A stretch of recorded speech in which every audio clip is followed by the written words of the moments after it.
are the ETs and what do they look like? Well, many look like us and others don't. There are many different races, and the ones who will land first will look a lot like us, because all the different races that are in contact with Earth and human beings on Earth, they have a plan not to scare us. So the best way is to send the first race that are very similar to us so that we will feel a kind of connection. And since there are probably just a few years until open contact, at least in my belief, at least in my hope, I thought it'd be useful that I share the information I have found through years of research. I have researched this subject since I was a kid, with a real enjoyment, an excitement, a tingling inside, and it is this feeling that tells me that I'm supposed to do this, that this is one of my missions in life, being an emissary for the ETs. Many people probably think of these triangular-headed, big-eyed ETs as the ETs.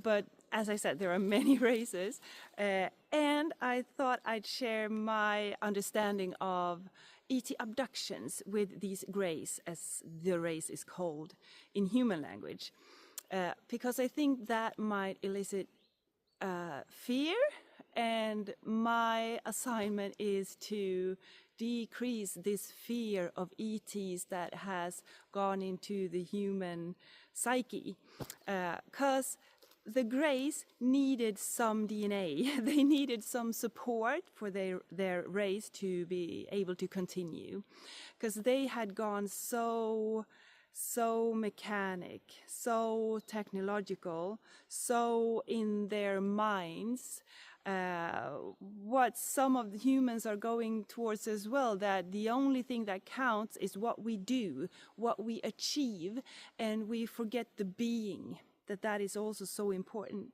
So they had forgot the being, they had forgot about emotions. And that led up to their not being able to procreate, because there was no love, there was no attraction. So what are ET abductions? In the 50s and 60s, there were many stories about people being taken up to UFOs, being laid on med beds and being performed medical tests upon, often including the genitals.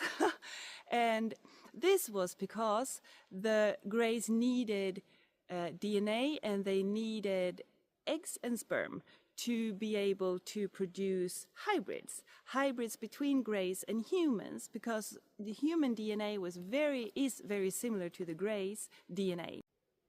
So on a soul level, the human soul had agreed with the Grey souls that, yes, I will help your race to survive. I will donate my DNA. Thank you so much. And then when it actually happened, as us humans, when we step down to this life on Earth, we forget, almost all of us forget what the soul has agreed to. But the Greys remembered, and they were like, why are you screaming so much? You agreed to this. You said you would help us, and this is the way. We're just going to get these samples.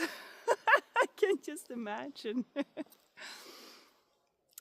And now the abductions have stopped because the hybrids are already thriving, and some of them are making connections with us humans as a thank you, and also to help us go through this very challenging time.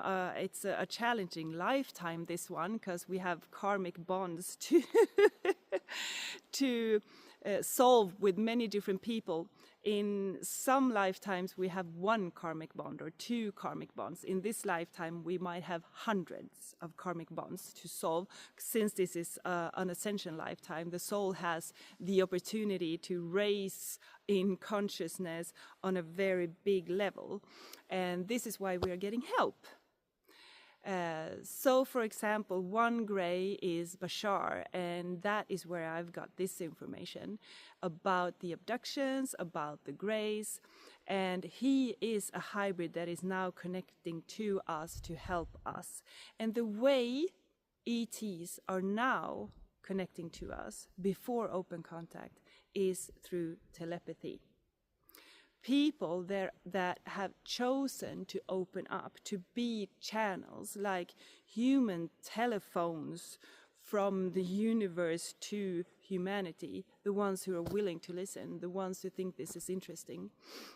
The information is going through these human channels, and if we think about it, it's a very smart way, it's a very good way to prepare us slowly.